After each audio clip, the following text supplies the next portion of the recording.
증거하도록 하겠습니다. 하나님은 믿는 자들의 아버지이십니다. 그리고 우리는 하나님의 자녀입니다. 믿으십니까? 네, 그렇습니다. 그래서 마치 육신의 부모님이 자녀를 바라볼 때에 이 아이가 빨리 커서 사회에서 한몫을 해내는, 가정에서 독립할 수 있는, 또 사회에 나가서 또 일을 할 수 있는 그런 어른으로 빨리 자라가는 그런 바람이 있는 것처럼, 마치 부모님이 그 자녀를 향해서 그런 빨리 자랐으면 좋겠다라는 마음이 있는 것처럼, 하나님 아버지도 하나님을 믿는 자녀들이 영적으로, 신앙적으로 성장하고 성숙하기를 기대하고 바라고 계십니다. 그럼 예를 들어서 아이들이 성장한다, 성숙한다는 것은 어떻게 이루어지는 것일까요? 아이들이 성장하고 성숙하는 것은 receiving, 그러니까 받음으로, 부모님으로부터 뭔가를 받음으로 아이들은 성장하고 성숙해집니다. 아이가 태어나면은 아이는 엄마 아빠로부터 정말 극진한 돌봄을 받게 됩니다. 특별히 어머니가 갓 태어난 아이를 돌보는 것은 정말 어떤 느낌을 갖게 하냐면은 정말 이것은 엄마만 할 수 있는 일이다, 그런 생각이 들 정도로 엄마는 아이를 극진하게 돌보고 정성을 쏟아붓게 됩니다. 실제로 자녀들은 다 자라서 독립할 수 있을 때까지 거의 대부분 받기만 합니다. 어쩌면 여러분도 아직 부모님으로부터 계속해서 공급받기만 하는 그런 시간에 머물러 있는 사람이 있을 수도 있습니다. 그런데 여기서 우리가 조금 더 깊게 생각해 보아야 할 부분이 있습니다. 무엇이냐 하면은, 사람이 이제 어린아이가 태어나서 부모님으로부터 음식을 공급받고 여러 가지 가르침을 공급받고 필요한 것들, 생필품들을 다 공급을 받았습니다. 그래서 아이가 무럭무럭 자랐습니다. 그리고 아이가 이제 어느덧 시간이 흘러서 학교도 졸업하고 직장을 얻어서 아이가 독립을 하게 되었습니다. 자립을 하게 되었어요. 그래서 아이가 이제 부모님을 훌쩍 떠났습니다. 근데 그 사람을 과연 온전히 다 성장하고 성숙한 사람으로 우리가 볼 수 있을까? 조금 생각이 더 듭니다. 좀 더 생각하게 됩니다. 정말 독립 혹은 자립이 성장과 성숙을 가능하게 하는 그런 척도인가 생각해 보게 됩니다. 신앙생활의 성장과 성숙도 마찬가지입니다. 어떤 사람이 복음을 전해 들었습니다. 하나님을 이미 알고 있는 사람으로부터 복음을 전해 듣고 하나님에 대해서 알게 되었습니다. 그리고 어느 날 기도하다가 하나님 말씀을 묵상하다가 은혜를 받았습니다. 그때부터 하나님의 사랑을 깨닫게 되고, 그 사람은 하나님의 말씀을 통하여 감동받게 되고 그의 영이 점점 성장하게 됩니다. 그리고 또 기도하고 또 하나님이 기도에 응답하시는 것을 경험하면서 점점점 그 사람이 하나님을 향한 그런 신뢰, 이 믿음도 또한 자라나게 됩니다. 그런데 신앙의 성장도 육체의 성장과 마찬가지로, 과연 그냥 신앙적으로 내가 독립적으로 이제 내가 하나님께 예배드리고 따로 하나님께 기도를 하고 뭐 그 정도 되어지면 신앙적으로 성장하고 성숙해진 것일까? 한 번 더 생각해 보아야 될 문제입니다. 그래서 오늘은 사람의 믿는 자들이 신앙의 성장과 성숙의 그 진정한 척도, 영어로는 뭐 criterion, 뭐 그렇게 얘기하죠. criterion 이라고 하죠. 신앙의 척도, 신앙이 정말 성장하고 성숙한 것은 무엇으로 우리가 알 수 있는가? 그것을 잠시 나누고 묵상하는 시간 갖도록 하겠습니다. 여러분, 신앙의 성장과 성숙의 진정한 척도는요, 드림입니다. 하나님께 드리는 것입니다. 하나님께 내가 얼마나 마음과 나의 삶을 드릴 수 있는가, 그것이 그 사람의 신앙의 성장과 성숙을 가늠하는 유일한 척도라는 것입니다. 사람이요, 성장합니다. 성숙해집니다. 점점 나이가 들어서 부모님의 은혜와 사랑을 깨닫게 됩니다. 그리고 어느 순간 시간이 지나면 그 자녀가 어느 정도 성장하고 정신적으로 성숙해지면은 자녀는 부모가 얼마나 나를 사랑하고 얼마나 나를 은혜를 끼쳤는가를 깨닫게 됩니다. 그것을 알게 되는 것이죠. 그러다 보면은 그 은혜와 그 사랑에 감사해서 부모님께 뭔가 드리고 싶어집니다. 어제도 보니까 같이 식사를 하게 된 우리 형제 한 명이 너무 맛있다고, 자기가 이제 일해서 월급 타면은 엄마 아빠 이거 사드려야 되겠다고 그렇게 얘기하는 걸 들었습니다. 성장한 거예요. 성수가 한 거예요. 자신의 밥 먹고 챙길 것을 다 스스로 자립할 수 있는 것은 성장과 성숙과는 관계가 없는 것입니다. 그건 육체적인 성장이죠. 그러나 정신적인 성장은 내가 받은 것을 다시 줄 수 있고 또 내가 받은 것에 대해서 감사할 줄 알고 그것을 다시 돌려드릴 수 있는, 그것이 바로 성장, 성숙의 키워드라는 것입니다. 다시 말해서 receiver, 받는 사람이 giver, 주는 사람이 되는 것이죠. 또한 다시 말하면은 받는 기쁨에서 주는 기쁨, 드리는 기쁨을 알게 되는 것이죠. 그런데 하나님이 믿는 자들, 그들의 신앙의 성장과 성숙의 척조도 동일합니다. 그들이 하나님 앞에 영적으로 철이 들기 시작하면 늘 받기만 하는 자신을 돌아보게 됩니다. 내가 하나님으로부터 많이 받았구나라는 것을 깨닫게 됩니다. 여러분, 혹시 여러분들 가운데 난 하나님께 별로 받은 것이 없어, 내 인생 별로 제대로 된 게 없는 것 같은데 라고 생각된다면, 여러분, 그것은 여러분이 아직 하나님의 은혜를 잘 몰라서 그렇습니다. 여러분의 처한 상황이 어떤 상황이든 상관이 없습니다. 하나님의 은혜를 알고 그 믿음이 성숙되어졌다면 그 사람은 하나님께 내가 하나님께 많은 것을 받았다는 것을 깨닫게 됩니다. 그래서 그 사랑과 은혜에 감격하게 됩니다. 감격이 와요. 마음이 찌릿찌릿해요. 근데 마음이 찌릿찌릿하게 되면은 단순히 감격하는 것이 아니라 그 하나님께 감사해서 하나님께 물질을 드리기 시작하고 하나님께 시간을 드리기 시작한다는 것입니다. 마음을 드리는 것이죠. 그리고 결국 시간이 지나면은 내가 남에게 뭔가 주는 것, 그리고 하나님께 드리는 것에 대해서 그것이 참 기쁨임을 또한 깨닫게 됩니다. 여러분, 오늘 말씀해 보니까 예수님은 하나님께 드리는 헌물에 대해서 말씀하셨습니다. 그런데 독특하게도 예수님은 하나님께 헌물을 드리는 사람들을 서로 비교합니다. 좀 낯설죠? 굳이 헌금하는 것을 왜 비교해야 됩니까? 그런데 예수님은 어쨌든 그렇게 하셨습니다. 예수님이 하신 이 비유에 대해서, 예수님이 말씀하신 이 비교에 대해서 이야기하기 전에 우리가 먼저 짚고 넘어가야 될 것은, 성경은요, 돈과 물질에 대해서 많은 부분 자주 언급하고 있습니다.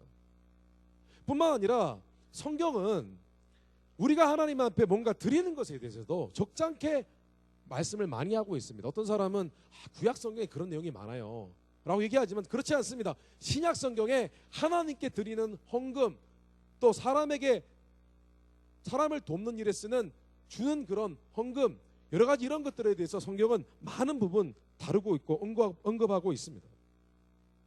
그렇다고 왜 성경이 이런 돈에 대해서, 물질에 대해서, 하나님께 드리는 것에 대해서 자주 언급하는 이유가 무엇일까요? 그것은 단순히 우리가 종교 생활을 하려면 적어도 돈을 몇 푼 내야 된다, 이런 종교 생활의 비법을 얘기해 주는 것이 아닙니다.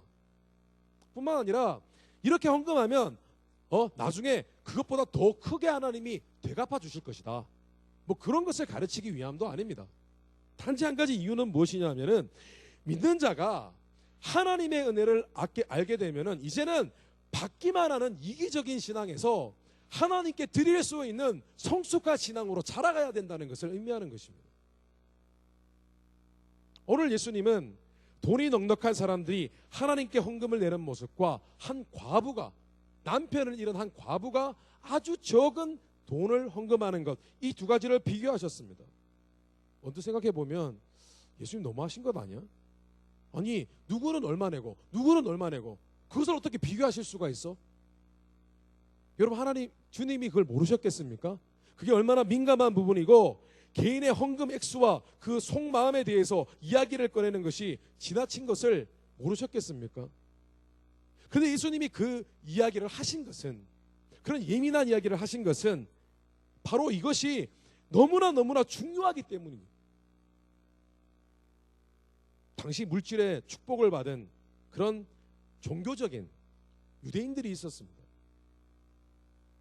부자였던 사람들이 있었습니다. 하나님을 잘 믿었다고 생각했습니다.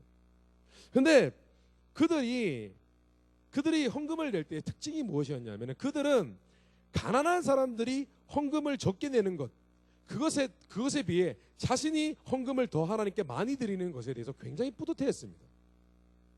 예를 들면은 당시에 헌금통이 있었는데 헌금통이 무엇으로 만들어졌겠습니까? 나무로 만들어졌겠죠.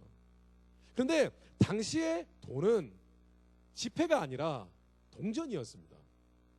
그래서 동전을 떨어뜨리면은 여러분 아시죠? 민감한 사람은 쿼러를 떨어뜨리는지 다임을 떨어뜨리는지 소리가 구분이 됩니다. 그죠? 그들에게 그 당시에 화폐도 금화폐가 있었고 은화폐가 있었고 동으로 만든 화폐가 있었습니다. 그리고 화폐의 크기도 동전의 크기도 달랐습니다. 그래서 분명히 부자가 헌금을 집어넣을 때와 가난한 자가 적은 헌금을 집어넣을 때는 차이가 분명히 소리 자체가 차이가 있었습니다. 그 부자들은 헌금을 할 때 어떻게 했냐면은 물론 다 그런 것은 아니겠지만은 돈 소리, 헌금함에 그 동전이 부딪히는 소리, 거기에 쾌감을 느꼈습니다. 그리고 그것을 자랑스럽게 생각했습니다. 종교적인 만족과 거기에 쾌감을 느끼고 있었던 것입니다. 그러나 예수님은요, 오늘 이 부분에 대해서 적나라하게 그 실체를 고발하고 있는 거예요. 그들의 마음이 어땠는가? 오늘 예수님이 하신 말씀을 정황을 살펴보면 예수님이 이런 뉘앙스로 말씀을 하셨습니다. 너희들은 스스로 가난한 자들보다 헌금을 더 많이 한다고 생각하지? 사실은 그런 게 아니야.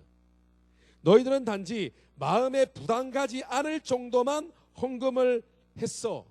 단지 너희가 부자였기 때문에 그 가난한 사람이 드린 헌금보다 더 많아 보인 것뿐이야. 너희들은 부담 가지 않을 만큼만 헌금했어. 단지 가난한 사람들보다 액수를 조금 더 많이 낸 것뿐이야. 그렇지만 너희들 속지 마. 착각 속에 빠지지 마. 라고 말씀하신 것입니다. 우리는 흔히 헌물을 드릴 때 마음만 있으면 되지 헌물의 액수는 아무 상관이 없다고 생각하는, 그렇게 말합니다. 흔히 말합니다. 근데 그건 말이 안 됩니다. 왜냐하면 세상의 상식으로도 틀린 말입니다. 성경에서 내 보물이 있는 곳에 내 마음도 있다고 했습니다. 근데 그것은 세상적인 커먼 센스입니다.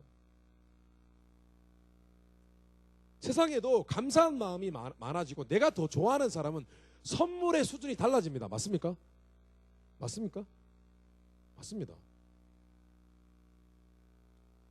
또 우리는 헌물을 드릴 때 이번에는 저번보다 많이 드렸잖아 라고 굉장히 자기 자신을 뿌듯해합니다. 그렇지 않습니까? 어떨 때는 그런 느낌을 가질 때가 있습니다.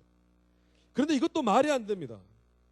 왜냐하면 내가 10,000불을 벌 때 1,000불을 헌금하는 거하고 1,000불을 벌 때 100불을 헌금하는 거하고 우리가 생각하기에는 10,000불을 벌 때 1,000불을 헌금하는 것이 1,000불을 벌 때 100불을 헌금하는 것, 그 100불보다 훨씬 많기 때문에 헌금을 많이 했다고 생각합니다.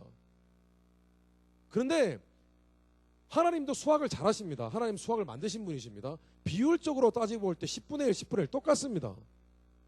그런데 관점을 또 좀 더 바꿔보면은 어쩌면 1,000불을 헌금한 것이 100불을 헌금한 것보다 적게 드린 것일 수도 있다는 것입니다.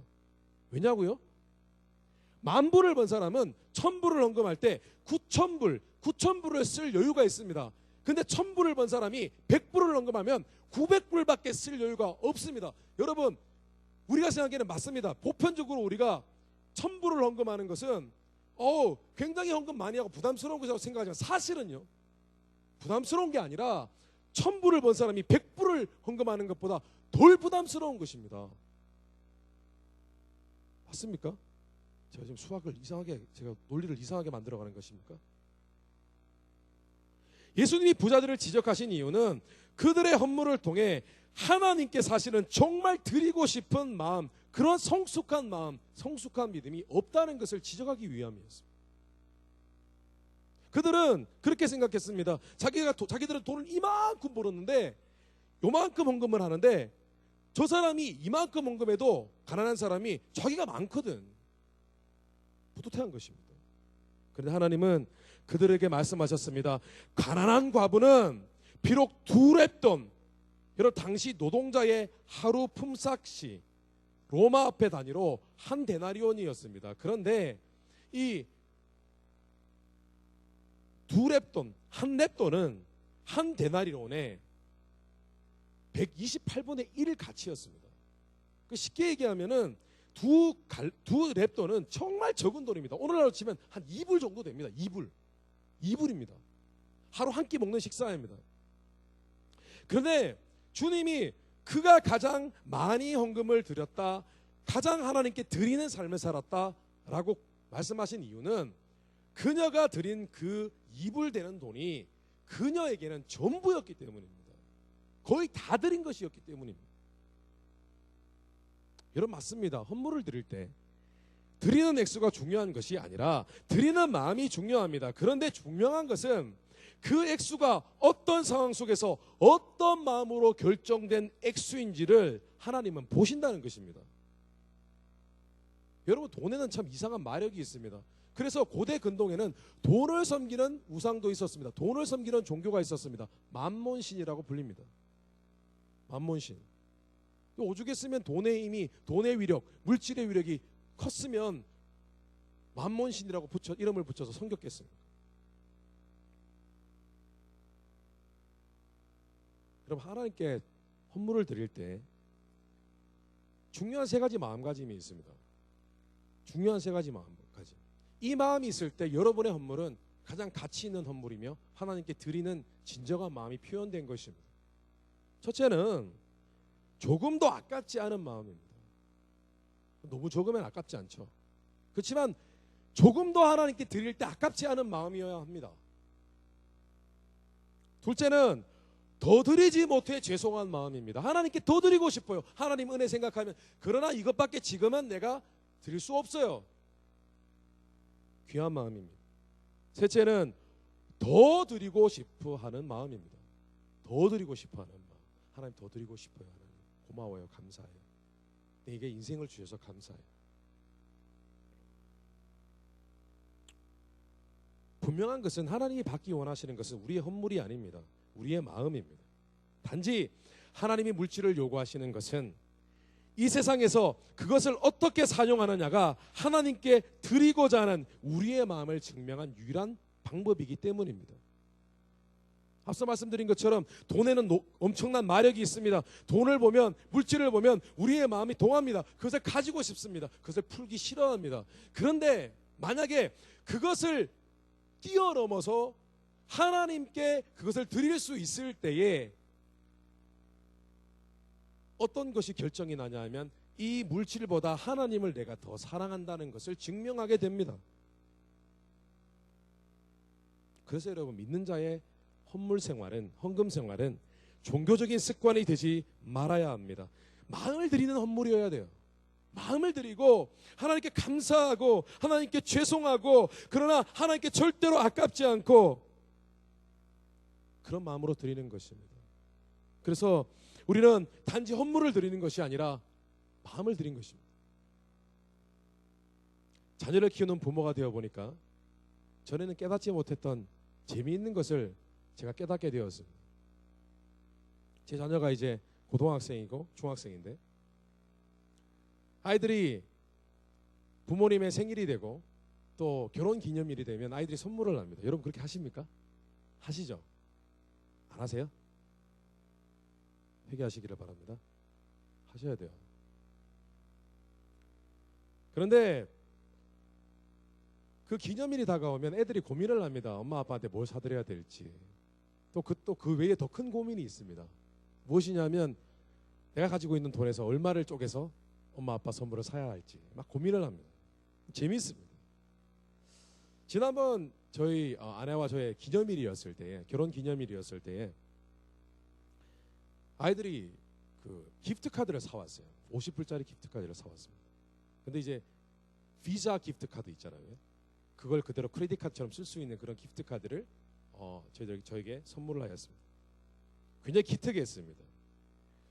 받은 용돈으로 사고 싶은 것도 굉장히 많았을 것이고 또 먹고 싶은 것도 많았을 텐데, 또 아이들이 그것을 돈을 모아서 이렇게 사오니까 제 마음에 굉장히 감동이 되었습니다. 첫째가 아마 한 40불 내고 둘째가 한 15불 낸 것 같아요. 그래서 거기서 한 50불 기프트 카드 사고 또 카드 사고 그랬던 것 같아요. 그런데 그 기프트 카드를 딱 드는 순간 제가 무슨 생각을 했냐면은 거기에 영수증이 끼어 있는 거예요. 근데 영수증에 뭐라고 되어 있냐면 이거 50불짜리 기프트 카드인데 52불 50전이 돼 있는 거예요.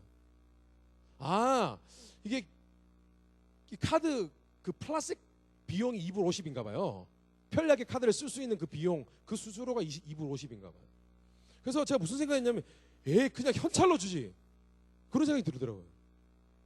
그냥 현찰로 주지. 2불 50 아깝잖아. 그런 생각이 들더라고요. 그리고 또 갑자기 그런 생각이 들었습니다. 그 애한테 얘기는 못했어요. 갑자기 현찰로, 애한테 캐시로 주지. 그렇게 얘기는 못하잖아요. 근데 또 가만히 생각이 들었어요. 이거 사실 내 돈인데. 왜냐하면 몇 달 전부터 아이에게 엄마 아빠 선물하라고 조금씩 돈을 줬거든요. 이렇게 슬쩍 용돈을 이렇게 주면서 뿌렸거든요. 이거 사실 내 돈인데. 그런 생각이 들었습니다. 그리고 또 가만히 생각해 봤습니다. 이 50불 카드로 제가 뭘 했겠습니까? 아이들을 데리고 가족 외식을 갔습니다. 돈이 70불 가까이 나왔어요. 제 파켓에서 20불이 더 나갔어요. 이상하다. 애들이 먹었네. 도대체 이 돈의 이 선순환은 무슨 의미가 있을까요? 이 오묘한 돈의 이 순환. 돈이 막 내한테서 나갔는데 이렇게 와서 이해가 안 되는 거죠. 정말 카톡용어로 이렇게 아시죠? 크크크 그런 거예요. 마음이 되게 우스운 거예요. 사실 꼼꼼히 따져보면은 부모님이 받은 게 아무것도 없어요. 진짜 내가 받은 게 아무것도 다 내 거예요.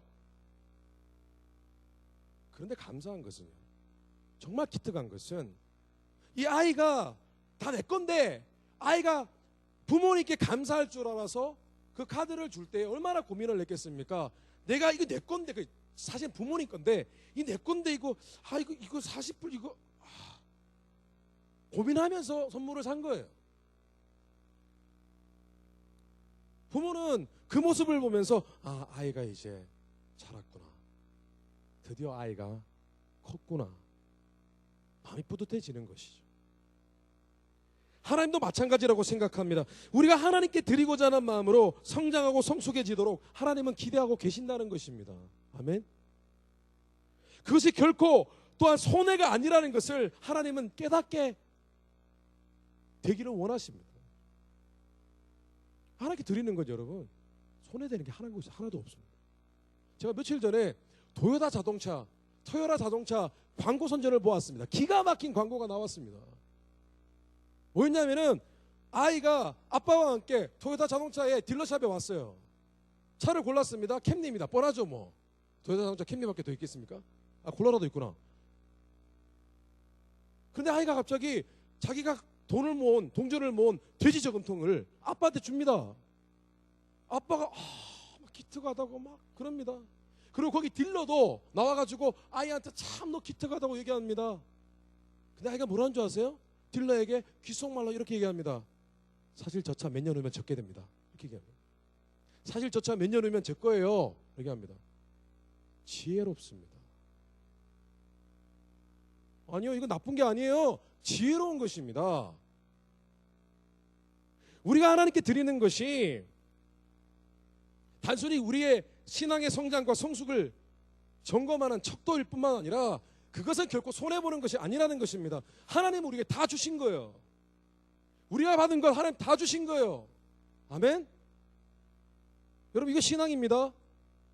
그런데 하나님께 드리는 것 하나님 기뻐 받으십니다. 그러나 그것이 결코 또한 손해가 아니라는 것이에요. 하나님이 그 부분에 대해서 채워주시겠다고 약속하셨다는 거예요. 우리의 그런 믿음이 있어야 돼요.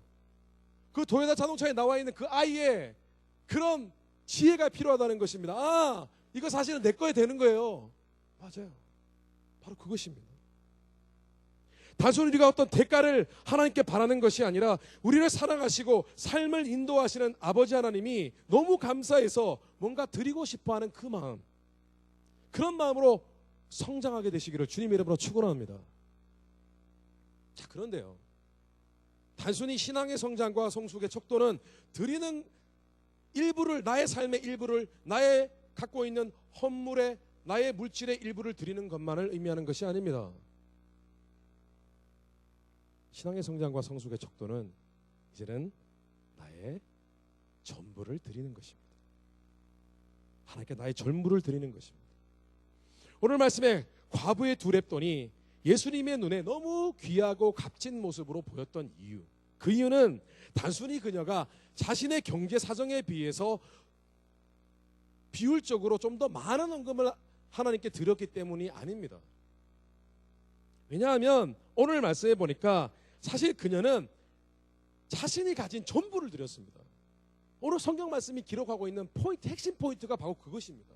핵심이 바로 전부라는 단어에 있는 것입니다. 이 과부는 그 가난한 중에서 자기가 가지고 있는 생활비 전부를 넣었느니라 하시니라. 저는 그렇게 생각하지 않습니다. 이 과부가 항상 밥 굶고 절대로 안 먹고, 사람 일주일 금식하면 죽습니다. 밥 안 먹고 돈만 벌면, 돈만 생기면 다 하나님께 갖다 바치고 그렇게 살았다고 생각하지 않습니다. 그냥 어느 날 이 과부가 가만히 생각해 보니까 하나님께 감사하는 일이 있었습니다. 너무 감사했던 거예요. 그래서 오늘 내가 이거 밥 먹어야 되는데 라고 했는데 그냥 하나님께 감사해서 드리고 싶었던 거예요. 그래서 자기가 가진 전부를 그냥 두 렙돈을 갖고 헌금을 한 거예요. 또는 과부가 아마 이랬을 수도 있습니다. 평소에 돈이 너무 없어서 하나님께 헌금을 한 번도 하지 못했어요. 근데 어느 날 꽁돈이 생겼어요. 정말 오랜만에 수중에, 내 돈 별로 큰 돈 아니지만 오랜만에 수중에 돈이 생겼어요. 뭐 곡식도 아니고 돈이 생겼단 말이에요. 원래 동전을 만져볼 수 없는 그런 과부였을 수도 있어요. 동전이 생겼어요. 와, 내가 평소에 하나님께 아무것도 드리지 못했는데 드렸나 봐요. 우리는 오늘 말씀에서 전부라는 단어에 초점을 맞춰야 됩니다. 하나님께 드림이라는 주제에 대해서 이 전부라는 단어와 함께 하나님께 드리는 것은 무엇인가에 대해서 다시 한번 깊이 묵상해 봐야 됩니다. 여러분, 드림, 영어로 드림 꿈꾸지 말고요, 하나님께 드림에 대해서 묵상해 봐야 된다는 것입니다. 지금도 진행 중인 미서부 종단 사이클 프로젝트에 직접 사이클 자전거를 들고 시애틀까지 몰고 올라가시는 문영영 목사님 계십니다. 여러분, 지난주에 너무 감사해요. 그 사이클 프로젝트를 통해서 중독자들을 돕는 그 프로그램에 여러분 동참해 주시고 후원해 주셔서 너무나 감사해요. 그런데 문 목사님이 그 자전거 프로젝트를 출발하기 전에 출정식에서 마지막으로 했던 말씀이 있습니다. 무슨 말을 했냐면은, 이번 프로젝트는 제 육체와 삶 전부를 하나님께 예배 제물로 드리는 기회가 될 것입니다 라고 이렇게 말씀하고 자전거를 타고 떠나셨어요. 정말 육체적으로 고통스러운 일입니다. 하루에 자전거를 140마일씩 타기 힘듭니다. 로마서 12장 1절 말씀해 보니까, 그러므로 형제들아, 내가 하나님의 모든 자비하심으로 너희를 권하노니 너희 몸을 하나님이 기뻐하시는 거룩한 산 제사로 드리라. 이는 너희가 드릴 영적 예배니라 라고 되어 있습니다. 하나님은 우리의 육체, 우리의 삶, 우리의 마음 전부를 받기 원하십니다. 전부를 드린다는 것은 단순히 내가 하나님의 일을 위하여 나의 삶을 다 드려서 사역을 하는 것, 그것만을 이야기하는 것은 아닙니다. 내가 가진 재산 전부 탈탈 털어서 한 푼도 남김없이, 원페니도 남김없이 다 하나님께 드리는 것만을 의미하는 것도 아닙니다. 얼마나 부담스럽습니까? 물론 그렇게 됐으면 좋겠지만은, 하나님께 전부를 드린다는 것은, 일단 전부를 드린다는 것은 인생의 목적을 하나님과 하나님의 나라를 위한 것에 두는 것을 의미하는 것입니다. 그리고 내가 이제부터 하나님께 드려지는 시간과 물질, 나의 에너지, 이 모든 것들에 대해서 내가 이제는 최선을 다하는 것이요, 하나님께 이것이 드려진다라고 느껴지면, 내 삶을 때로는 하나님께 드려지는 것이다 라고 생각이 되어지면, 여러분 공부도 잘해야 되지 않습니까? 왜 놉니까? 학교 다니면 공부 열심히 해야죠. 애 맞아야죠. 성적이 전부가 아니라 내 삶을 하나님께 드리기로 결단했으면 내가 공부를 최선을 다해야 되는 것입니다. 맞습니까? 직장생활 열심히 다해야 됩니다. 그리고 결국에는 나의 인생을 하나님께 드리는 것을 더 이상 아까워하지 않는 것을 의미합니다. 아까운 게 없어요. 하나님께 드릴 때. 인디안 부락에 선교하는 한 선교사님이 있었습니다. 실제 있었던 이야기입니다. 어느 날 인디안 추장이 선교사님을 통해서 예수님을 영접하게 되고 은혜를 받았습니다. 하나님을 만났습니다. 그게 너무 감사해서 인디안 그 선교사님에게 헌물을 가지고 왔습니다. 무슨 헌물을 가지고 왔냐면은 사슴 가죽을 갖고 왔어요. 자신이 정말 아끼는 사슴 가죽. 그런데 선교사님이 이런 사슴 가죽은 하나님이 받으시지 않으십니다 라고 얘기했습니다. 받으시죠. 저도 주면 받습니다. 받아요. 그런데 그 추장이 다시 돌아갔습니다. 뭘 줘야 되나? 자신이 정말 아끼는 흰말, 백마, 말을 한 마리 가져왔습니다. 내가 정말 아끼는 내 재산 1호라고 하나님께 드립니다 라고 했습니다. 그런데 선교사님이 받지 않았습니다. 그건 하나님 받지 않으십니다. 그래서 추장이 고민했습니다. 내가 뭘 드릴 수 있을까? 그러다가 결정한 것이 추장은 그 자신의 부족을 다스릴 수 있는 뼈로 만든 어떤 머리 장식이 있었습니다. 그런데 이것은 추장만이 쓸 수 있는 것이고 이것은 추장이라는 것을 상징하는 그런 의미가 있는 그런 중요한 부족 전체를 대표하는 그런 상징물입니다. 이것을 하나님께 바치기를 원합니다 라고 했다고 합니다. 근데 선교사님이 또 그것도 하나님 받으시지 않으신다고 얘기했다고 합니다. 실망했습니다. 그래서 그 추장이 이렇게 얘기했습니다. 이제는 제가 바칠 거 다 드렸습니다. 드릴 거 없어요. 제 생명밖에는 드릴 게 없습니다 라고 얘기를 했습니다. 그랬더니 선교사님이 이렇게 대답했다고 합니다. 하나님은 바로 당신의 인생, 당신의 생명, 당신 자신을 받기를 원하십니다 라고 했다고 합니다. 그러면서 그 선교사님은 인디안 추장에게 이렇게 읽어주었다고 합니다. 나의 생명조차 조금도 귀한 것으로 여기지 아니하노라. 사도행전 말씀입니다. 하나님께 우리의 마음과 인생의 전부를 드리지 않으면 하나님의 전부를 받을 수 없습니다. 하나님을 믿고 따르는 것은 그런 것입니다. 왜냐하면 하나님은 우리의 전부를 받으실 만한 자격이 있으신 분이시기 때문입니다. 여러분 혹시 살면서 이런 적 있으십니까? 어떤 사람이 너무 고마워요. 부모님, 친구, 어떤 은인, 그분이 너무 고마워서 그분 생각하면 너무 고마워서 눈시울이 붉혀지고 내가 저분한테는 내가 뭔가를 내 삶의 뭔가를 드리고 싶다. 다 드리고 싶다. 내가 좋아하는 것, 제일 중요하게 여기는 것 다 드리고 싶다라는 마음이 드신 적 있습니까? 아직 그런 마음을 경험해 보지 못했다면 우리 인생 덜 산 거예요. 인생을 깊이 있게 살지 못한 것입니다. 살아가다 보면 그런 은인들이 있어요. 그런데 여러분 하나님을 대하는 자세, 신앙생활은 그 느낌으로 하는 것입니다. 아멘. 하나님께 너무 감사해서 정말 다 드리고도 아깝지 않을 만한 그 마음으로 하나님을 대하십시오. 그 마음으로 예배 드리십시오. 그 마음으로 신앙생활 하십시오. 그래서 주 안에서 성장하는 성숙한 그런 크리스찬들이 되시기를 주님의 이름으로 축원합니다. 여러분 말씀을 정리하겠습니다. 가만히 생각해 보니까 내 신앙은 아직 멀었다. 나는 아직 더 성장해야 되는구나. 실망하지 마십시오. 하나님을 더 알게 되면요, 하나님의 은혜를 더 깨닫게 되면은 여러분 드릴 수밖에 없어요. 드리는 게 아깝지 않아요. 그리고 내 삶을 전부를 드리기를 원합니다라는 고백이 나올 수밖에 없어요. 신앙의 성장과 성숙의 척도는 드릴 줄 아는 신앙을 갖는 것이며 우리 인생의 마지막은 우리의 전부를 드리는 삶으로 마감하는 것이라는 사실을 여러분 잊지 마시기를 주님의 이름으로 축원합니다. 그래서 여러분 모두가 과부의 두 랩돈 같은 그런 인생 살다가 여러분 하나님께 칭찬받고 또 가치 있는 그런 삶을 살게 되어지는 주님의 종들 되시기를 주님의 이름으로 축원합니다. 다 같이 기도하시겠습니다.